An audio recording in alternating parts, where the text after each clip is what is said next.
Hey y'all, welcome to the Moving with Millennials podcast with your favorite millennial realtors. We are 4 top producing agents in the DFW area, and we are ready to share the good, bad, and the real life of real estate. Whether you're thinking about getting into real estate, already an agent, or just curious about what your agent really does, join us. Tune in every Wednesday to see what it's really like to be on this side of the transaction.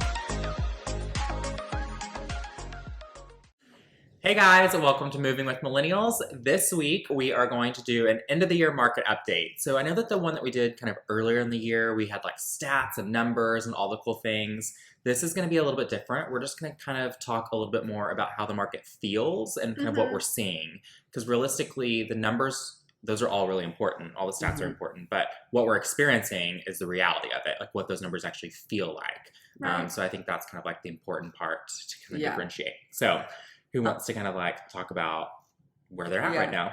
I'm starting to see it calm down in some areas. I can't talk today. It just depends on, we're not seeing like 30 plus offers on homes anymore, you know? So it's more like, well, yeah. In some It's areas. In some areas. On every home. Yes. Right. Yeah. Yeah. So I think that's important. Like early in the year, I think, a lot of the year, expectations for sellers were that they were going to get dozens and dozens of offers. They were going to have appraisal waivers and things like that. So I think a lot of sellers are still expecting that right now or can. Yeah. So I think it's important to set that expectation. And so if you're like out there right now and you're listening to this and you're considering putting your house in the market, depending on your area, you may get those dozens of offers. One of the agents in our office the other day had 27 on her, I think it was like in Wiley. Yeah. So I think it just depends. I think I agree. It's calming down, maybe a little bit softening. Part of that may be because of time of year, and part of it I think is buyer fatigue. Yeah. Right. Buyers are tired of dealing with what they're dealing with. And it just depends on like how the home is priced. If the home is like way below market value, yes, you're going to see a significant amount of offers. Yeah. But it just depends on how it's priced. Mm-hmm. I feel like this is the first time in the last couple weeks I've gotten price improvement emails, and it's the first time I've ever seen this, which is so cool that we're For sure. not cool, I guess, but we are starting to see price improvements, which means a decrease in the asking price. And I didn't think it would come this soon. Yeah. So Yeah. kind of surprising. Yeah. I think it's important to say like 2020 and 2021 have definitely been like off years with the market, with everything going on, everything else. And while the end of the year in this, and last quarter of the year, holiday season, everything else, it does tend to be a slower time anyways, but kind of relatively like what we've seen through this, this year. You're right, Maggie. Like I'm seeing the same thing as you, like things are kind of calming down, if you will. I say they're calming down. They are, but our inventory is also so low that it is still kind of a challenge. It's almost been a challenge for me to like even have properties to show my clients because of how low the inventory is. So while it still is an amazing time to sell because you are one of only 100 houses maybe listed on the market in the city, it's not like you're going to get these 30 offers, 50,000 over asking, waiving appraisal. Right. My last 2 listings, we've only had 1 offer on each of them. And they were great offers. They were, Still at or aggressive. above. Yeah, aggressive, at or above, paying title, buyer paying title. They were still good offers. But both my sellers said, why didn't we get more than 1 offer? And I'm like, look, the market's not what it was even like a month ago. So, I think part of that too is like, yes, there's less inventory. There's also less people looking right now, which is very normal. Real estate is seasonal in a way. So we have less people looking. But I do think part of that is just because like we're in winter. A lot of people right now maybe don't necessarily want to go under contract right before Christmas. Right. But it still is an ideal time to list your home because like you said, you're still like maybe, I was talking about a neighborhood where there's 1,200 houses and there were 2 listed for sale. So, it still is an ideal time. And if you're a buyer, again, now is a great time to buy because you have less competition from other buyers. So and it really And is. the interest rates are still so low. Yeah. Right. Which I think you did something on your Instagram yesterday or today about how this lower interest rate means you can It's more buyer power. Right. Yeah, absolutely. So it's really cool that it's a great time to buy and it's a really great time to sell. I think with that buyer just blanked. The buyer fatigue? Yeah, buyer fatigue. A lot of my buyers who we lost out on contracts have now gone to new builds. So that's where a lot of people have gone is but so there's how? Yeah, see that's another struggle is like it's another wait lists and the wait lists are hard. We got lucky with 2 of them and we kind of squeaked into houses that fell through on contracts. So I have a Yeah. buyer right now interested in new construction, and she can't even get on a wait list until December 1. And that's not even, she's putting a deposit down December 1 for a January 1 contract date. So Wow. she's not even And like, So where- she area? probably won't even close on it till the end of next year. yeah. Yeah, because build time is so slow. Yeah. So we had a What 20-week neighborhood? delay for one of my clients. This is 20? in 20. what 5 is it? months. Heritage, where I'm going, Louisville. Okay. It's going mindly. Yeah. So, Yeah. No, Yeah. the new construction, I'm looking right now because I had a buyer, they just lost out on an offer that did have like 20, it had 20 offers, over ask, all the things. So we were starting to look at new construction, and I'm pulling, and I was telling them, I'm like, I hate to say this, but it really is even worse than the pre-owned market right now. yeah. It There's is. just nothing to send you. And a lot of builders have done things in the past year to either like strong arm people out of their contracts or to get more money than what they went under contract for. So for instance, like if you signed a contract and your house is $350, when the cost of lumber went up and all those other things, there were some builders that sent letters saying, we need additional money from you. And Mhm. contractually, the builders' contracts are written in their favor to where they have the ability to do that. Mhm. Or they were offering you your earnest money back, your deposit back to get out of your contract, and then they would relist it instead of $350, they would list it at $400 and have people on a wait list willing to pay that. So Yeah. Right. that's new construction, especially, is very tricky right now. Yeah. I've Yeah. been getting the emails too about the new builds that are available, but they're doing bidding wars on those Yeah. too. So it's Yeah. like, even though we do get those emails that these 10 homes are available within the next 3 weeks, they're doing final and Multiple highest and offers. best Yeah. by X date. So you still now are in this bidding war for a new build, and it's like, well, that's kind of why we're Yeah. wanting to do a bid Right. for a Which new is build. sort of unprecedented. And I know Yeah. none of us really handle leases. Mm. I've handled like one this year for a client that was moving, and then they needed a short-term lease before they purchased. But there are multiple offers on leases, which I mean, is absolutely crazy to mind-blowing. me. So Yeah. if you're looking to invest, now is the time. yeah. Well, and back to the new construction with the multiple offers. Are y'all seeing that on all new builds or just ones that are back on the market? Because that's what I'm. Back on the market. Back on the because market, people are that's like, what I'm it's like doing. a feeding frenzy to That's like what get I'm- me into something now. Yeah. Yeah, same. Well, That's- it's one of those things, I think, with are you talking about the new construction Yeah. back on market? I think people, like, I have a buyer who we were supposed to close in, I think, June or July. We're now closing in December. So it's kind of like Jake, I think about a 20-week, Yeah. Yeah. time frame difference. And even they called me and were like, hey, can we back out of this? Like, they almost wanted to back out of it at some point. But they have already, their appraisal just came in. They've already netted like $50,000 more than what they're Right. probably more than that. I think it was like $70,000 more than what they're under contract for. And I said, you do not want to back out of this. I said, Yeah. I know it's costing you more to have to rent for one more month, $3,000, but Yeah. you have so much equity into That's this house, crazy. Right. you will lose. And And that's- if we find There's- another house, you're paying much more for this house. Yeah, that's crazy. There are people that are turning around and selling their new construction Yes. homes as soon as they're completed. I That's- just toured yeah. one with my clients. She closed in March, and in October we toured. She's selling it. Oh, no, like, I mean, Like there's an agent in buying- our office that she has a client that like their home will be done in December. And December she's- 1st, the day it's I going think live. I know who you're talking Yes, about. yeah. Who? Yes. So Oh my it's a gosh. townhouse. Because they know they can make more money. They are going to make more money, but it was a life situation Okay. change to work. Right. But I have seen other people do that with new construction to where, because again, you've waited so long, you contracted over a year ago. Yeah. Think of how much values Yeah. have gone up in that year. If you were Yeah. one of the people that were lucky enough to have your contract price stay the Yeah. same, then your appraisal is going to be sky high. Yeah, Right. So it's definitely. like Which you could is turn so around, and if cool. there's no inventory, you could turn around and just resell it. Yeah. Not sure. move in and just be like, Especially if you've put that already sign in the moved yard. into a lease and you're already Right. there until Yeah. X amount of time. Right. Well, Yeah. we're seeing that appreciation even with pre-owned. Like of course, yeah. my listing that closes at the end of this month, they bought a year ago Mhm. at a certain price, and it appraised for $65,000 over what they bought for, Yeah. which is crazy. They're In a netting year. a pretty penny. What Yeah. price point is that? So like is 65,000, is that like 20% of the original? So the list price was $305. They got it for $325.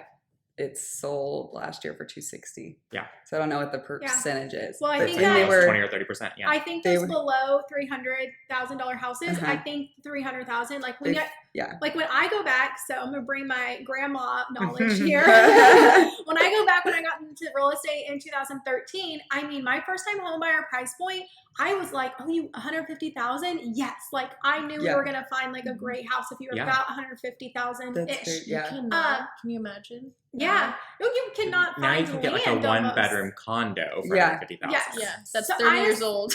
I just remember that was a More. great first time home buyer price point, right? Interest rates were different, so Yeah. affordability is different, all the things are different.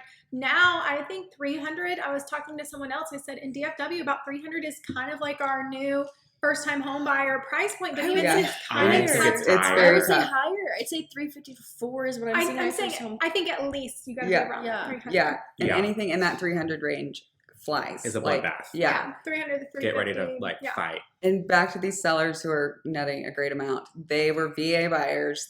So they put 0 down. Yep. They actually got money back at closing. So they Mhm. are, it's great. They're netting like 50,000. Yeah. And Yeah. It's a good short-term Are you guys- investment. Yeah. Yeah. Are you guys seeing USDA loans went up right now? I have never done a I'm not USDA. doing I just got my first one, and we just won out in multiple offer Wow. What were, your, situation. what were your terms?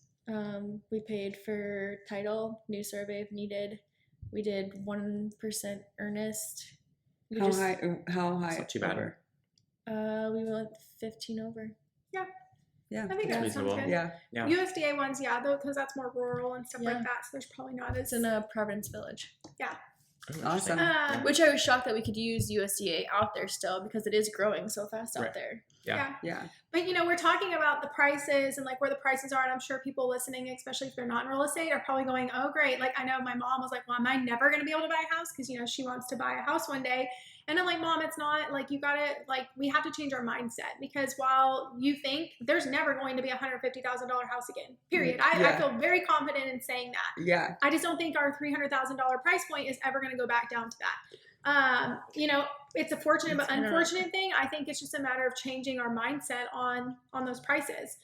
I don't think we're going to go back to pre-COVID prices, Pricing. like from a Yeah. year ago. Even if the market were to crash, and I'm using air quotes, if it were to crash, I don't think we will get dropped that much. I think the rate of appreciation will slow down. Yes. It has to. Yeah. Oh, it Yeah. has to. I mean, 100%. But the Yeah. but people that are waiting for values to go down, Yeah, that's it's not not going to happen. happening. What's going to happen is the rate interest at, rates will, interest rates will go up, but the rate that houses are getting more expensive, that will slow down. Like you're talking Right. about, like the appreciation rate is going to slow down. Yes.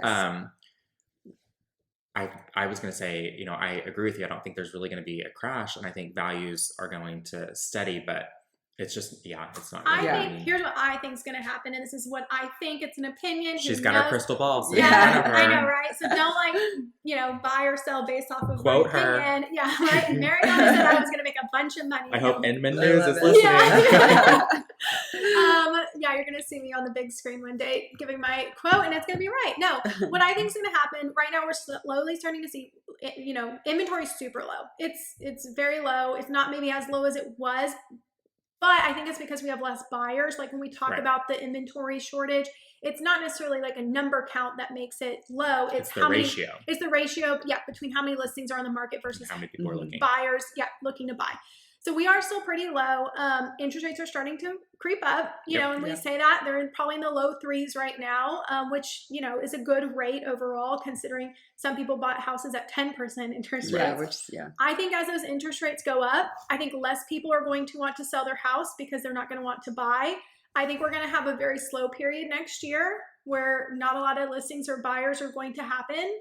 And then I think at one point when those rates, or once that kind of happens, people are going to start to kind of want to take advantage of that they know that things aren't really Mhm. moving. Then I think it's going to pick back up. So I think it's going to help kind of even us out probably by the end of next year. Kind of just even out some, not to the point where we become a buyer's market, but where we're more of a healthy 3 Yeah. months inventory kind of market. Yeah. I think DFW has years until we go back into a buyer's market, which Yeah. I think on 100%. average, the real estate stat is it's about a 7-year cycle. And I think we're already at the 7-year I mark for think when it should have, isn't it more than that? between buyer and just seller a- markets. Yeah. I think the average is 7. We did Okay. that in one of the broker I classes. want to say we Um, haven't been in a buyer's market, which buyer's market would mean either 6 months inventory or more. I think we've only been in it one time, which was when the market crashed in 2008 or whenever, 8, 7, Mhm. 8, 9 or whatever. We were in a buyer's market then, but had never been in a buyer's market for the last 30 years before that.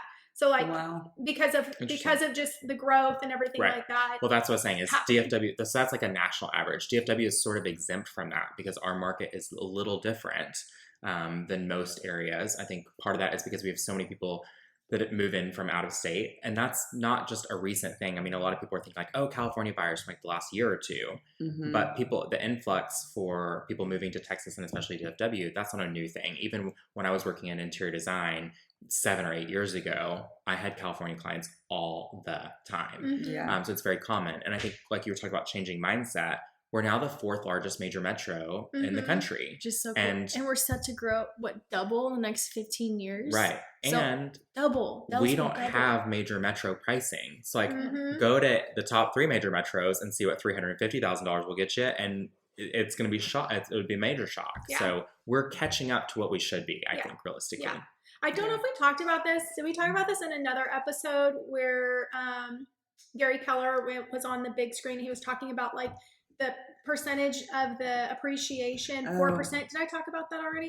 I don't think so. I'll re-explain it just in case I didn't talk about it. So I recently we heard this in the business planning clinic. Gene Rivers was talking about it. Were you guys, I don't know if you guys were in that. So. He was talking about Gary Keller was talking, when we do the state of the market and everything else, he was saying, if you go back to, I say 30 years ago, as if 1970 is 30 years ago, but Yeah, it's like 60 years ago if now. you go to 1970 to today and you have a straight line of 4% appreciation year over year, and you have this line drawn from 1970 to today at 4%, obviously, so you just do that straight as kind of like a baseline. Right. And you do what actually happened, you can see that we were on track for that 4% increase appreciation year over year up until the market crashed in 2009. So the market, you can see where it drops down. I think prices on average dropped about 30% nationally. So they dropped 30%. And then ever since then, we've been catching back up to that kind of 4%. standard line, 4% line. If you were to look at where we are today in 2021, if it continued at that 4% that whole entire time, we're on track where we need to be. And I thought that was very interesting and kind of, I guess, almost encouraging, where I was like, we're not like, we just caught up in the last year. Yeah, our appreciation probably jumped really high in the last, year or two, but we're right where we should have been if the market never had crashed. So I think about what you said a few episodes ago is the house you see today is the same house tomorrow, but it's more expensive. Yeah. So like, I think people think, well, I'll be able to afford this $500,000 house next year. You're like, no, that's going to be a $650,000 house next year. Yeah. Like, Or you 550 and your interest rates Right. go up. Yeah. That's what So it's like people understand. are always waiting, like, oh, I'm just going to wait until prices go down. I'm like, no, the same house that's now been lived in for a year longer is going to be more expensive. Right. It's a No matter double what. increase. Yes. It's a value increase and a rate increase. And Yes. if you're not even factoring in how much you're paying in a lease or Right. rent, that you're Yeah. never going to get that money back. So, Yeah. well, I think it's like, and I think I said this in another episode. Yes, real estate can be a great investment. I think it is the least riskiest if you think of all the investment types out there, and it's also, I think, the best investment. Whether it's just a primary home or actually an investment property. But I think we get like, as consumers, not just as agents, we get so caught up on the fact that real estate has to make us money, right? Yeah. When it's like, in reality, what's your situation? Yeah. Do you want to just live in a 1-bedroom apartment with your 3 kids, Right. for the next year? Or like, what do you want? Like, Right. spend that money on the lifestyle you want as well. It doesn't always have to make you $100,000, by the next year. Right. But if you're in that house long enough, even if you are in the house for 30 years through the life of the loan, you will be able to sell it for Right. at A least lot of what you money. purchased Right. it Yeah. for, and you're going to get that money back. Yeah, you're going to pay taxes and insurance and all the things, Right. but if your monthly payment is the same as what you're paying in a mortgage or Or a rent less. or less, Mhm. it Right. doesn't make sense to not do it. Yeah. And there's so many ways to get into a home nowadays where, like, if you don't, the low down payment, USDA loan has 0% down. VAs can do the same thing. Like, there's so many ways to get you into a house right now. And there's so many ways we can help Yeah. you with and get Different creative. programs. And Yeah. And back Alright. to like being there for 30 years, like you can do that.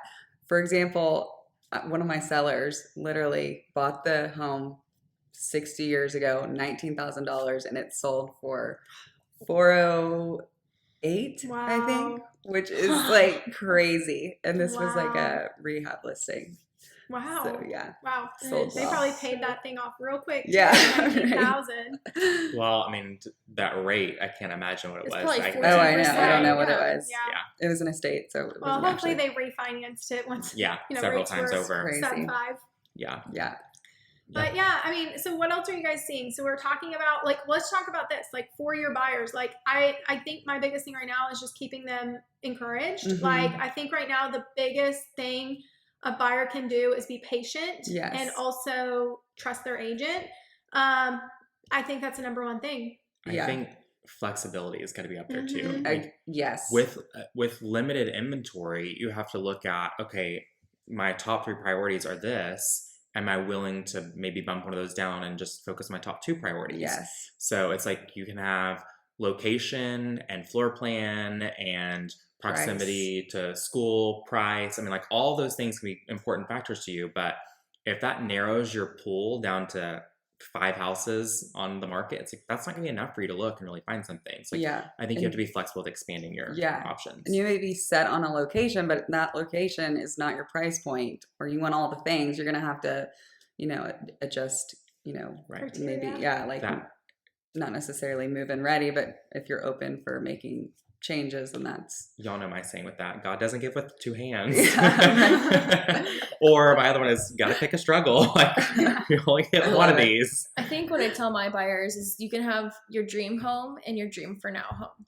Like sometimes you're going to have to give something up for your dream for now home. And most people don't live in their homes for 30 years and pay it off and then sell. Like it's very rare. There's got to be a difference. Like what are you willing to compromise and get now? And what are you not willing? Maybe that location in schools is what you want right now. And so you make that compromise, but you don't have to get everything in it right now. Right. There's a dream for now and there's just a dream forever. And there's something like you can't change location. Like that's the one thing you cannot change. So if you're set on, if you see a home in your location, you can change anything about it. Almost anything else inside. Even the floor plan. I mean, it costs more money, but you can change the floor plan of a house. Yeah. Definitely. Yeah. Yep. So I think that's important. What else for buyers? I mean, I think the main thing, like you said, is just keeping them motivated. And that's really difficult right now. Yeah. I've had clients that have decided like, this is too difficult right now. We are not seeing enough options. We don't think it's going to be less expensive next year, but we hope there's going to be more inventory next year. Right. And so like I've had multiple clients that decided to rent for another year. Mm-hmm. And the reality is it's like, I can't necessarily blame them or like think it's like, well, I do hope there's more inventory for you to look at next year. Like if you are looking in a very, very limited area because, work or something like that, or because of schools, and you're not seeing those options, like sometimes the reality is like, this may not be the best time for you to buy, unfortunately. Yeah. No, I think that's true. I think, oh my gosh, I just had a baby brain fart. Wow, you said something really good and I was going to go off of that. But I do oftentimes say something really good. I love it. Yeah, I think just being flexible, like you said. Staying motivated. I'm not trying to recap. But yeah, and I also think it's important even for sellers, like setting that expectation and everything else too. So, yeah. Yeah. I was about to say something too, and I was waiting for you to like. I didn't want to sidetrack your thinking. Whatever I said was so good. No, but yours, it was different from what you said. But then I was going to let her think about it before I threw off the conversation. But now I don't remember what I was going to say. Oh, are y'all seeing like agents being more like, or on the buyer side, asking listing agents? Are y'all seeing that they are, or like about, other offers before submitting? I know that they need seller permission or whatever to give details about the terms. But are y'all seeing people or agents be more like open about that and helpful? Be friendlier and way more like listing agents be way more communicative. Yeah. I'm seeing that. I'm seeing them just be more easier to work with. Yeah. I don't think everyone's as stressed out and panicking and I think we as agents have gone through hell and back this year in like a lot of ways. And most listing agents are also buyer's agents. So they know how tough it is for buyers right now and buyer's agents, that they're being like, hey, look, like, here's the deal. Here's what they're looking for. You know, this is what they need. And then, just to kind of obviously help their seller get the best terms, but make it an easier transaction for everybody. Go ahead. Two things. So one, I think you can also tell the difference in listing agents that are only listing agents. Right. They do not understand what it's like on the buyer's side. To be a buyer's agent has been really difficult, for 2 years basically. Yeah. It's been hard. And then like you said, like I do think that like as a listing agent, like I'll talk to my clients like, hey, like if I can be upfront about what offers we have received, that just gives me more leverage to try to get an even higher offer. I do the same. So it's one of those things where I, as an agent, like I prefer to be able to say, like, I'm not going to give you exact terms, but I'm going to tell you, like, you need to be able to beat X, Y, and Z if you're going to make an offer. Yeah. And so, because you're not going to lose, the offer you already have in hand. I did have just gives you a chance to get a better offer. Yeah. Oh, I was going to say, I did have one buyer that we ended up not making an offer because the agent, I don't know what the price was. Let's say it's $300. They did have an offer at like $350. Yeah. And so she did tell me, she said, hey, just, we have several over $350. And I was like, well, we can't compete. Like, thank you for telling me that, because we won't even waste our time writing up an offer and getting our hopes up. Yeah, more of them have just been honest and just like very easy to deal with, and they call you on the phone now. Like, I just feel like, not that everyone's not slammed, because I think we're still very busy, but people have now become people again, and not robots just trying to make it through. And it's been so enjoyable to just have the conversations and talk to everyone. And and after seeing a home, I'll be like, hey, hey, listing agent, or I also keep them on the phone as much as or as long as possible. Yeah. But I'll be like, hey, they're approved for XYZ.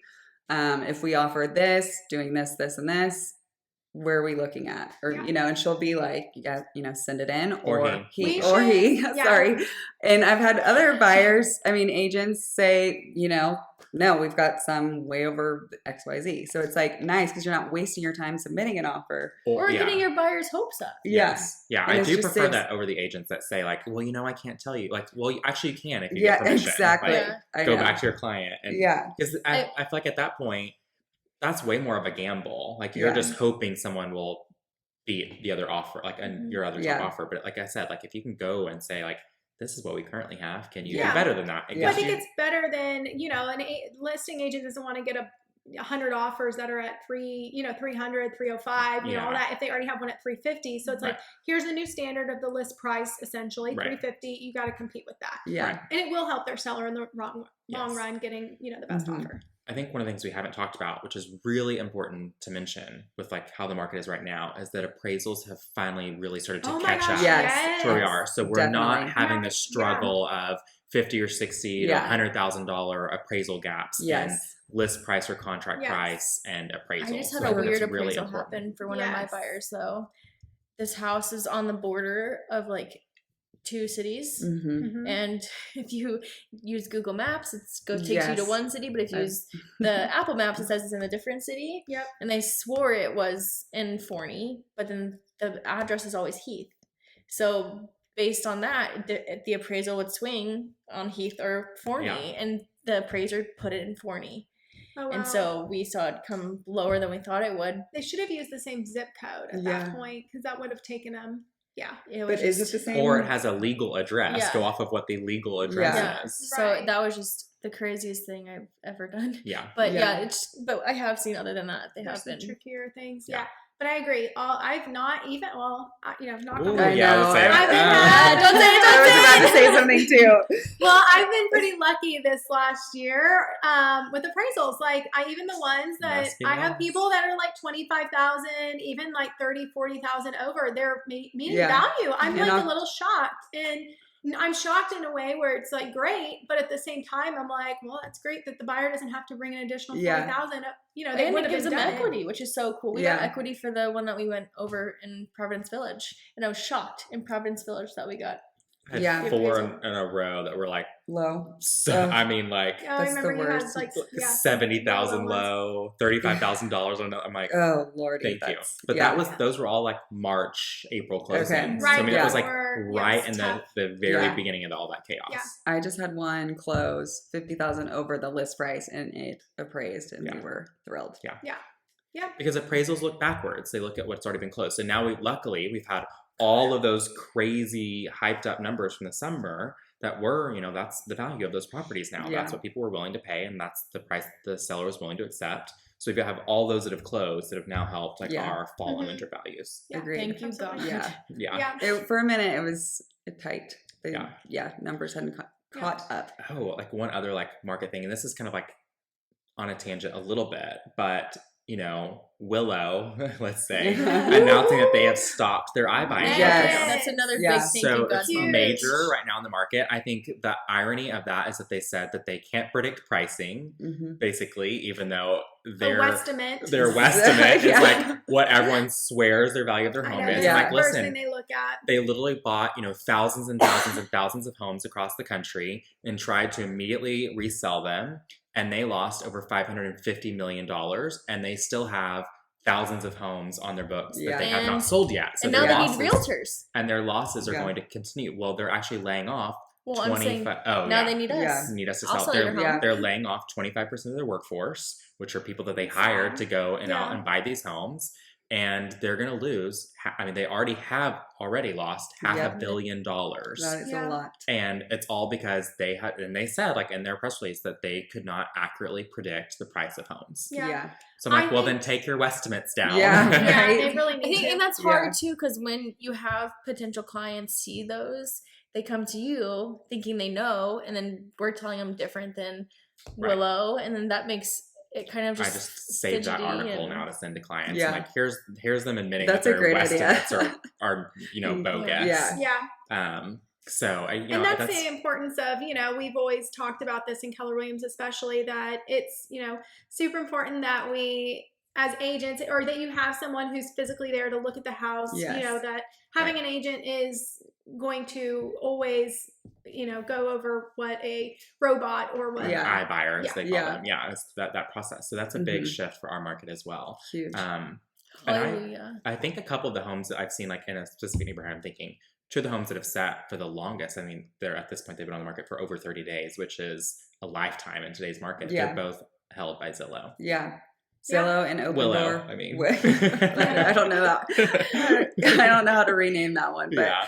always longer on market. Doors. It's almost Yeah. a relief for me if I see that because I'm like, okay. Yeah. you You can know negotiate. that- You've but got it's- negotiation Yeah. power. On that Definitely. one, I've gone to those houses and cannot get in. Open Or Door?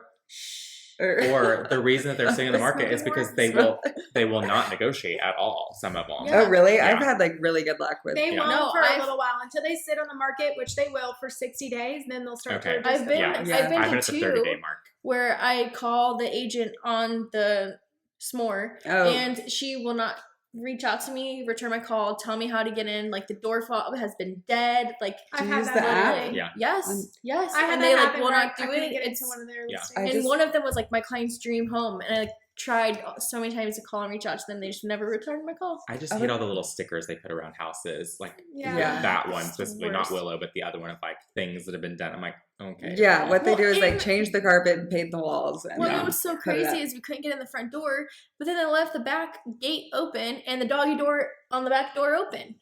Did you crawl through a doggy door? No, I wish Yeah. I wish I could have. I can You know, see that. I have before. I have gone through a window. I've also jumped a fence and like Yeah. landed in like 2 inches of mud in really Oh cute my shoes. I was No, not I tried. happening. It was a really skinny doggy door. If it was bigger, I would have definitely gone in. Yeah. I could fit through my parents' doggy door. That's Same funny. with my parents' old house, but this one was Yeah. just challenging. How funny. Yeah. But yeah, I think that's a really Yeah. important Yeah, thing in the that market was that has huge. happened that we just didn't And I really think talk we'll about. see more unfold as that kind of comes up, like with them listing the houses and then seeing other iBuyers maybe struggle a little bit Well, with it's the good- same thing. What's going to happen with Willow now? Like, it's going to be interesting to see kind of where they go from Mhm. here. Where they pivot. That was Yeah. a huge part of their business. Yeah. Interesting. So you know how when we input a home into our multiple listing service, which is where other agents obviously see our listings, you can check whether or not internet values can be shown or not. Yes, Mhm. I've seen that. I always uncheck it. So Me like too. if my listing, when you look it up on Zillow, Willow, that estimate is not shown anymore because you can Huh. block that I price blocked from it. it. Yeah. Oh, So wait, what do you I check? thought that So was uncheck it. AVN or something. Yeah. I thought So- that was just for the realist tax thing. Good to no, know. so it will remove that value from Willow. yes. And So s'mores. What do you check?